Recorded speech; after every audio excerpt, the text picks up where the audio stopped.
Mobile સ્ક્રીનથી દૂર રમતના મેદાન અને કળાના સથવારે રાજકોટનું બાલભવન વેકેશનમાં બાળકોની સ્કિલ ડેવલપમેન્ટ માટે હબ બન્યું છે, જ્યાં 900થી વધુ બાળકો ઇન્ડોર આઉટડોર પ્રવૃત્તિઓ દ્વારા પોતાના ભવિષ્યનું પ્રથમ પગથિયું કંડાર્યું છે. હું આસિફ સૈયદ બાલભવન સ્પોર્ટ્સ એકેડેમીમાં as a sports officer work કરું છું અને હાલ આ વેકેશનનો માહોલ છે ત્યારે બાલભવને જુદી જુદી એક્ટિવિટીમાં જેમાં બાલ સભ્ય જેને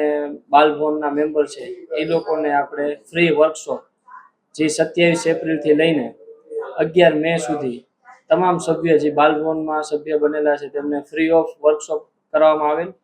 સાથે સાથે જે લોકો બહાર ગામથી આવે છે અને જે લોકો મેમ્બર નથી બન્યા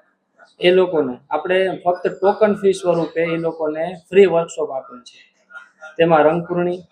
નેઇલ આર્ટ, તબલા, મ્યુઝિક, કથક, રંગપૂર્ણી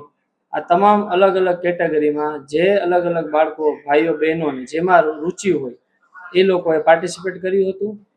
અને તેમાં અલગ અલગ કોચ અને નિષ્ણાંતો દ્વારા એ લોકોને કોચિંગ આપવામાં આવ્યું હતું. અંદાજે બધું એક્ટિવિટીમાં મેમ્બરશિપ સહિત 900+ બાળકોએ આ બધી એક્ટિવિટીમાં ભાગ લીધેલ છે અને બધાને બેઝિક વસ્તુથી બધી વસ્તુનો પરિચય આપેલ હતો, જેમાં તમામ બાળકોએ ઉત્સાહભેર ભાગ લીધો અને અમારા બાલભવનના સુપ્રિન્ટેન્ડન્ટ કિરીટભાઈ વ્યાસે બધાને સારો એવો સપોર્ટ આપ્યો અને એની અથાગ મહેનતથી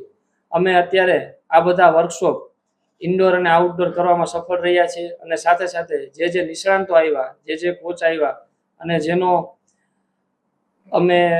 આભાર માનીએ છીએ કે જેણે તેમની પોતાનો કિંમતી સમય આપીને બાલભવનને ફાળવેલો. ત્યારબાદ સ્પોર્ટ્સ એકેડેમીમાં આપણે આઉટડોરમાં વાત કરીએ તો તેમાં cricket, basketball, lawn tennis, pickle બોલ, સ્કેટિંગ જેવી એક્ટિવિટી ચાલુ છે. સાથે સાથે ટેબલ ટેનિસ પણ ચાલુ છે. તેમાં આ વર્ષે આપણે એક પિકલ બોલ જે નવી ટ્રેન્ડિંગ ગેમ છે જેમાં આપણે 7 વર્ષથી લઈને 16 વર્ષ સુધીના બાળકોને કોચિંગ આપેલ, સાથે એમનો બી 15 દિવસનો ફ્રી વર્કશોપ રાખેલ હતો. અને એમાં પિકલ બોલ એક એવી ગેમ છે કે જે માત્ર બાળકો અને યુવાનો માટે નહીં પણ જ્યારે ઓફિસેથી આખું દિવસ કામ કરી અને સાંજે થાકેલા હોય તો એમને થોડુંક રિલેક્સેશન જોઈએ વડીલો માટે. પિકલબોલમાં જે વડીલો માટે પણ આપણે સગવડતા કરી છે કે જે આખા દિવસના ઓફિસ આવર્સમાં કામ કરતા હોય સવારે 8 વાગ્યાથી લઈને સાંજે 6 વાગ્યા સુધી. ત્યારબાદ તેઓને રિલેક્સેશન માટે પિકલબોલ એક એવી ગેમ છે કે જેમાં શારીરિક પ્રવૃત્તિ થાય છે, સાથે સાથે એમને રિલેક્સેશન પણ મળે છે, જેમાં થોડી એજિલિટી વર્ક પણ આવી શકે અને સાથે સાથે પોતાનું બોડી ફિટનેસ પણ મેન્ટેન રહે. અને ક્રિકેટ, બાસ્કેટબોલ, લોન ટેનિસ અને બોક્સ ક્રિકેટ પણ ચાલુ છે, જેમાં બાળકોએ બોડી સંખ્યામાં ભાગ લીધેલો હતો. અને સાથે સાથે પિકલબોલ એક નવી ગેમ છે તો અમે મારા તરફથી એક અપીલ છે કે નાના બાળકો માટે તો ખાસ કે અત્યારે આ સ્ક્રીન ટાઈમ વધી ગયો છે લોકોનો, બાળકોનો, યુવાનોનો તથા પેરેન્ટ્સનો પણ, તો થોડું સ્ક્રીનિંગ ટાઈમ મોબાઈલ સ્ક્રોલ કરવાથી મેન્ટલી હેલ્થ ઉપર બહુ અત્યારે વધારે ઇફેક્ટ પડે છે. એટલા માટે થઈને થોડુંક આપણે સ્પોર્ટ્સ એક્ટિવિટી અને આઉટડોર ગેમ્સ ઉપર વધારે ધ્યાન દઈએ એવી મારી અપીલ છે.